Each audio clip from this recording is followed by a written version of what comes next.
Assalamualaikum warahmatullahi wabarakatuh. Alhamdulillah, bersyukur pada Allah Subhanahu wa taala sekali lagi dapat bersama dengan tuan-tuan dan puan-puan dalam siri tadabbur wahyu faham surah-surah lazim.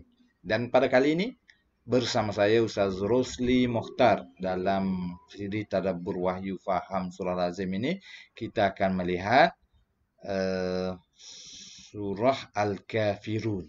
Surah Al-Kafirun. Sebelum itu, insya-Allah, marilah sama-sama kita mendengar dulu bacaan surah Al-Kafirun ini. Bismillahirrahmanirrahim. Qul ya ayyuhal kafirun. La a'budu ma ta'budun.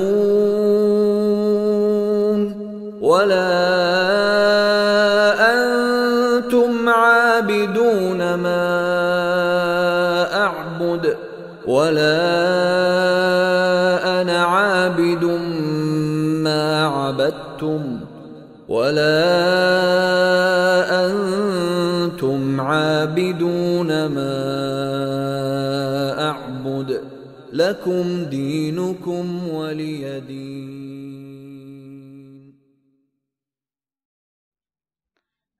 Alhamdulillah, bacaan yang cukup baik sekali. Pada kali ini kita melihat surah Al-Kafirun. Tengok kat sini. Cuba perhatikan. Tidak ada lagi warna kuning yang biasa saya gunakan untuk menunjukkan perkataan baru. Maknanya surah Al-Kafirun ini terdiri daripada perkataan-perkataan yang telah kita temui sebelum ini. Tengok mudahnya belajar Al-Quran ni. Untuk kita faham Al-Quran. Okey, mari kita tengok perkataan-perkataan ni. Cuma saya mungkin boleh katakan bahawa kalau tuan-tuan dan puan-puan yang ikut daripada awal siri masih belum faham tu, belum ingat. Tak ada masalah sebenarnya. Sebab kita akan ulang. Ya, saya sering katakan tak jadi masalah, tak faham walaupun dah jumpa perkataan tu. Tapi sebenarnya kita dah jumpa, kita ulang je lah. Ulang dengar. Daripada pengulangan tu kita dapat ingat. Yang keduanya mungkin kita kurang perasan. Sebab apa? Sebab berlaku perubahan grammar sedikit sebanyak kedudukan perkataan. Sebab bahasa Arab tak sama dengan bahasa kita, dia banyak berubah mengikut keadaan. Jadi dari situlah kita kena ikuti, setiap kali kita ikuti, kita sebut perubahan asal dia apa dia. InsyaAllah dengan itu kita dapat memahami bagaimana perubahan tu berlaku. InsyaAllah kalau cara ini tuan-tuan dan puan-puan ikuti, InsyaAllah dapat faham. Walaupun tak belajar grammar, tak ada masalah. Sebab kita nak faham Al-Quran. Okey, mari kita tengok. A'udzubillahi minasyaitonirrajim. Bismillahirrahmanirrahim. Qul ya ayyuhal kafirun. Katakanlah ni memang banyak kali kita jumpa. Katakanlah maksudnya katakanlah dia ditujukan kepada seorang orang. Jadi untuk pada masa Al-Quran ini turun, katakanlah wahai Muhammad. Katakanlah wahai Muhammad. Ini Allah suruh Nabi kata. Ya ayyuhal kafirun. Wahai orang yang kafir. Ya ayyuha. Ini dia bagaimana nak mengatakan wahai dalam bahasa Melayu. Tapi dalam bahasa Arab perbincangan dia ada ya ni maknanya linnida, ayu dengan ha. Dia ada 3 perkataan sini. Tapi dalam bahasa Melayu kita panggil wahai saja. Wahai al-kafirun maknanya orang-orang yang kafir. Sebab apa? Sebab kafir seorang orang kafir. Kafir seorang orang. Tapi bila nak tunjuk ramai, tambah waw. Dan nun ni teman kepada waw. Ni saya suka sebutkan sebab sebenarnya kita dah tahu perkataan kafir. Tapi bila mari kafirun, kita jadi gelabah dan tak tahu. Sebenarnya perkataan tu sama aja, cuma dia merujuk kepada yang kafir ialah maknanya seorang orang kafir. Kafirun maknanya ramai, ditujukan kepada ramai. Wahai orang-orang kafir. La a'budu. Tidak aku sembah. Kita dah jadi bahasa Melayu dah a'budu ni. A'budu maknanya aku sembah, ibadat. Ibadat yang kita biasa sebut tu sebenarnya bukan ibadat tapi ibadah. Ibadah. Bahasa Melayu kita tukar ain kepada alif. Sebab orang Melayu berat nak sebut ain. Kita sebut alif. Jadi a'budu ni bukan ibadah tapi ni ialah aku.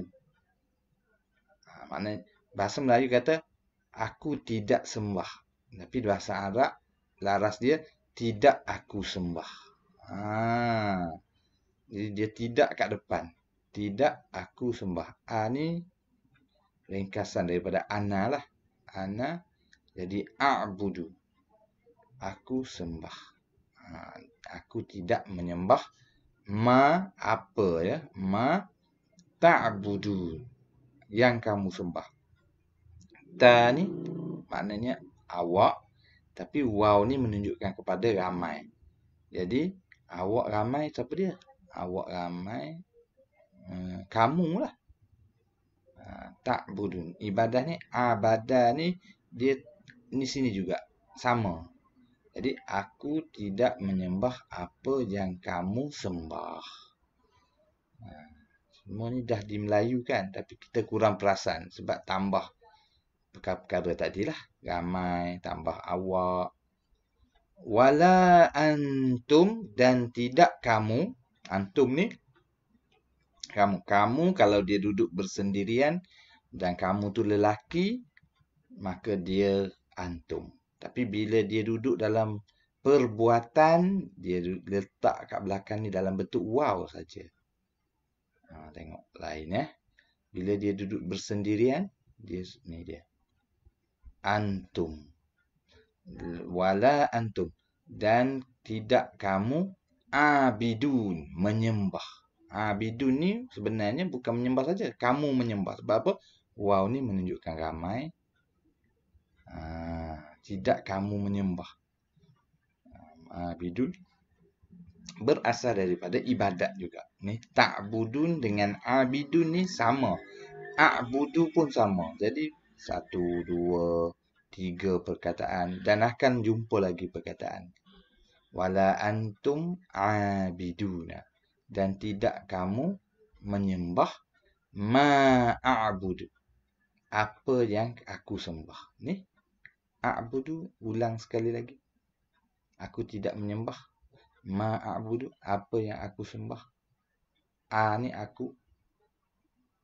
Ulang lagi. Wala ana dan tidak aku. A'budu aku sembah. Sebab apa? Ni a'budu. Tetapi bila tu aku, dia duduk dalam satu perkataan, dia jadi ana.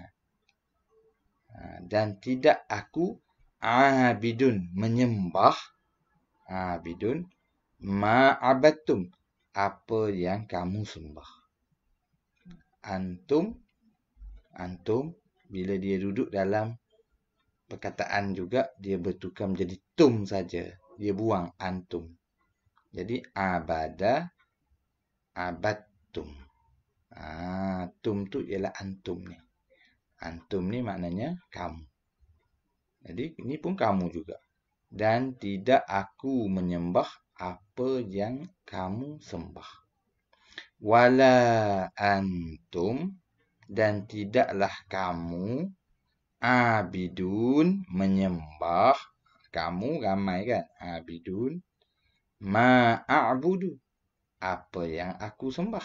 Ulang lagi. A'budu. Jadi perkataan ni sebab tu dia tak ada warna kuning. Sebab dia guna perkataan yang kita dah tahu. Dan dia ulang. Dia ulang. Dalam satu surah ni pun ulang banyak kali. Wala antum abiduna ma'a'bud.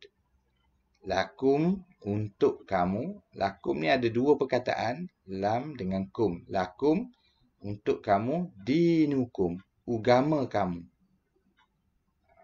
Waliyadin. Di sini ada tiga perkataan. Wa dan li ni untuk. Ya ni maknanya aku. Pada ana, aku juga. A, aku juga. Lepas tu bila diletakkan di akhir perkataan, dia tak jadi a, dia tak jadi ana, dia tak jadi a. Dia jadi ya. Pelik sikit ya. Waliyadin. Dan untukku agama. Sebenarnya agamaku lah. Din. Tapi nak berhenti kalau dini waliyadin. Untukku agamaku. Okey, jadi setakat tu saja untuk saya sebut pada kali ini. Bagi yang mengikuti surah ini, kita rasa bersemangat ya. Kalau kita tengok daripada siri-siri yang lepas, kita akan dapati perkataan-perkataan ini telah kita bincangkan. Kalau kita tak ingat, tak jadi masalah kerana kita akan ulang lagi perkataan-perkataan ni. Kalau saya kadang-kadang post lambat, tuan-tuan dan puan-puan dengar siri-siri yang terdahulu.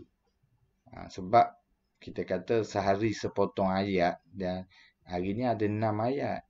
Jadi kalau kita buat satu ayat tak seronok pula. Jadi kita buat panjang sikit. Cuma siri tu saya keluarkan bukan setiap hari ya. Okey, jadi setakat tu saja untuk hari ini. Seperti biasa, marilah sama-sama kita menyebarkan CD Tadabbur Wahyu Faham surah lazim ini supaya sahabat anda kita, sanak saudara kita dapat mengikuti pengajian ini secara santai dan tak kira masa di mana kita boleh tengok dalam YouTube. Dan mungkin jangan lupa juga untuk kita share dan kita tekan subscribe, kita like sikit, baru semangat sikit orang tu kan buat. Dan insya-Allah kita jumpa lagi dalam siri-siri yang akan datang. Saya sudahi dengan wabillahi taufiq wal hidayah. Wassalamualaikum warahmatullahi wabarakatuh.